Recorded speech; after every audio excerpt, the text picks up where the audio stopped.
आदरणीय सभापति जी, जिस दिन इस सदन में मैं आया, वैसे तो मैं जब आपातकाल यानी कि इमरजेंसी लगी थी उसके पूर्व ही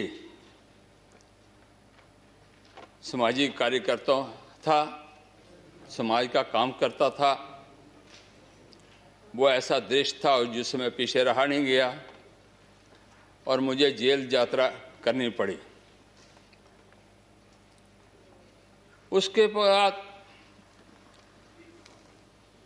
मैं तो सीधा कहूँगा कि आरएसएस के कार्यकर्ता के रूप में और 1982 से 1990 तक प्रचारक के रूप में कार्य किया। जैसे मैं वापस गया 1990 में भारतीय जनता पार्टी में शामिल हुआ, तो Bharatiya Janata party as a प्रदेश महामंत्री के नाते आदरणीय नड्डा जी के साथ कार्य करने का मौका मिला। इस सदन में हमारे केंद्र में और भारतीय जनता पार्टी के कार्यकर्ता जितने भी होंगे, मैं ये मानकर चल सकता हूं कि कम से कम 60% से ज़्यादा लोग यानी कि हम उस कार्यकाल के हैं।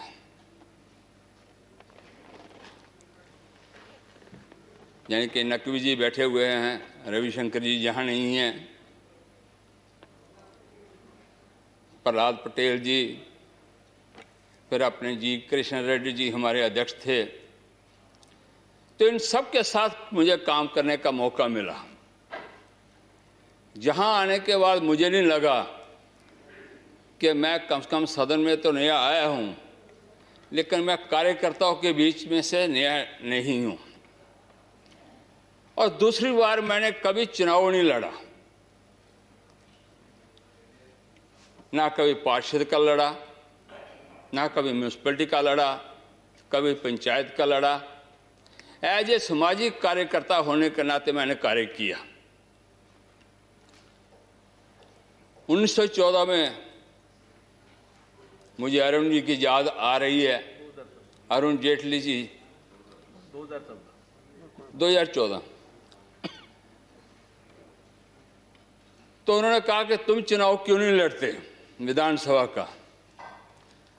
तो मैंने साफ शब्दों में कह दिया कि मैं चुनाव नहीं लड़ूंगा, मैं चुनाव लड़ने का मेरा मन नहीं है, मैं सामाजिक कार्यकर्ता का काम करने का मेरा मन है। आदरणीय प्रधानमंत्री जी, उस समय के हमारा केंद्रीय नेतृत्व आदरणीय राजनाथ जी, इन सब ने विचार किया कि नहीं कहीं नहीं इसको भेजना चाहिए। इनकी सबकी सहमति बनने के उपरांत पहली बार जम्मू कश्मीर में राज्यसभा में अगर किसी यानी के सांसद को भेजने का प्रयास किया तो मुझे वो मौका मिला। पहली बार जम्मू कश्मीर भारतीय जनता पार्टी के सांसद के रूप में मुझे वो मौका मिला। मैंने वो 6 वर्ष का कार्यकाल निकालने का प्रयास किया, जितना मेरे से होता था, जितनी मेरी क्षमता थी, जितनी मेरी बुद्धि थी, जिस प्रकार का मैंने सामाजिक कार्य किया हुआ था वो करने का मैंने प्रयास किया। परम आदरणीय हमारे प्रधानमंत्री जी संगठन महामंत्री हुआ करते थे, जम्मू कश्मीर हिमाचल वगैरह इंचार्ज थे। वे जम्मू में जब भी आते थे तो मालने में मेरी भाषा में थोड़ी सी तीव्रता या उग्रता रहती थी, तो वह अक्सर मुझे कहा करते थे कि अपने स्वभाव को थोड़ा सा ठीक करने का प्रयास कीजिए।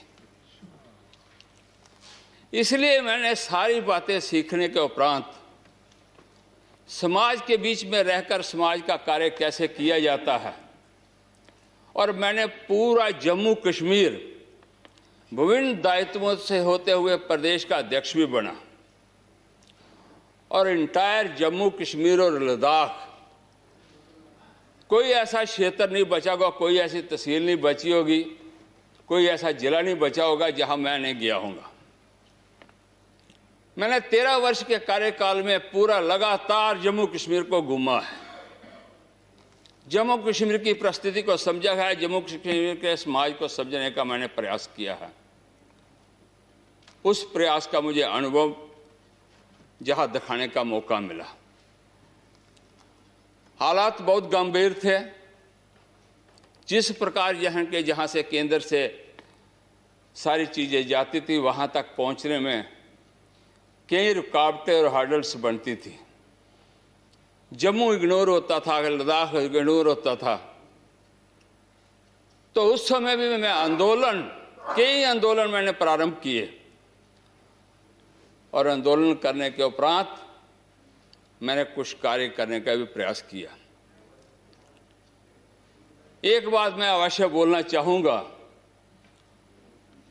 क्रिकेट के एसोसिएशन के अध्यक्ष हमारे फारूक अब्दुल्ला जी थे और पैसा जो जाता था क्रिकेट का एसोसिएशन का, और सबसे प्रथम अगर किसी ने आवाज उठाई होगी और आंदोलन किया होगा तो मेरे अध्यक्ष कार्यकाल में हुआ। मैंने 72 दिन की भूख हड़ताल रखी हुई है। डॉक्टर जितेंद्र सिंह जी जहां बैठे हुए हैं, ये गवाह हैं। जो उस समय डॉक्टर हुआ करते थे, डॉक्टर होने के उपरांत मैंने इनको आग्रह किया था कि आप भी जम्मू यानी कि भारतीय जनता पार्टी में आइए, और मैंने इनको भारतीय जनता पार्टी में शामिल किया था। और आज ये जहां पे पहुंचे हुए हैं, ऐसे मैंने कहा एक कार्यकर्ता, मैं सैकड़ों कार्यकर्ताओं का नाम बता सकता हूं जो जम्मू कश्मीर में कार्य कर रहे हैं। इस प्रकार ये सारी चीजें करने के उपरांत जिस प्रकार का ये यानी कि जम्मू कश्मीर का एक छोटा सा प्रदेश, मैं केवल प्रदेश तक सीमित था। चुनावों की दृष्टि से यानी कि मुझे बाकी राज्यों में जाना पड़ता था उन दिनों, लेकिन जहां आकर सदन तो देखा ही देखा मैंने, लेकिन सदन के बाहर भी ये मेरा पूरा भारतवर्ष दिखाई देता है। आज हम भारतवर्ष में बैठे हुए हैं, यानी कि जम्मू कश्मीर भारत मां का मुकुटमणि है, और मैं मुकुटमणि से आता हूं और भारत के बीच में बैठा हूं, और मुकुटमणि की सेवा कैसे हो सकती है उस दायित्व का निर्वाह कर रहा हूं। इसलिए आने वाले समय में जिस प्रकार रिटायर तो नहीं कहा जा रहा, समाज का काम मैंने पहले भी किया है, आने वाले दिनों में भी करूंगा, और जिस प्रकार लोगों की समस्याओं को लेकर जूझता रहा हूं, आगे भी जूझने का प्रयास करूंगा। हमारे आजाद साहब वो भी जम्मू कश्मीर से आते हैं और उन्हें अपना मुकाम एक हासिल किया है पूरे यानी कि पूरे देश भर में। अगर इनका गांव देखा जाए बहुत छोटा सा है, गंदोह गांव के पास रहते हैं।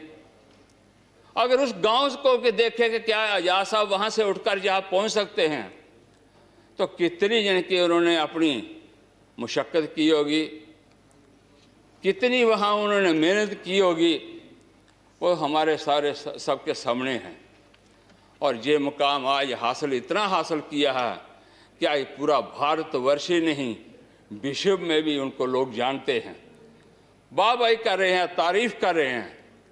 मैं भी उनका आभार व्यक्त करता हूं। कई बार हमारी नोकझोंक होती थी, कुछ मुद्दों पर यानी कि हमारे पूरे आपस में तालमेल नहीं बैठता होगा, मैंने कुछ कटाक्ष भी किए होंगे, लेकिन उन्होंने बड़े सहनता से उसे सहन करने का भी प्रयास किया। इसलिए आने वाले दिनों में जैसे भी हो सकेगा, आदरणीय प्रधानमंत्री जी के नेतृत्व में, आदरणीय अमित शाह जी के नेतृत्व में जिस प्रकार का कार्यभार मुझे मिलेगा, जो दायित्व मिलेगा, मैं उसे निर्वहन करने का कोशिश करूंगा। और ये कार्यकाल केवल मैं रिटायर संसद के जहां राज्यसभा से हो रहा हूं, अपने जीवन से नहीं, जीवन आगे भी चलेगा और हम आगे ही बढ़ेंगे। इन्हीं शब्दों के साथ मैं आप सबका आभार व्यक्त करता हूँ। धन्यवाद शमशेर सिंह जी, आपको शुभकामना। Deputy chairman.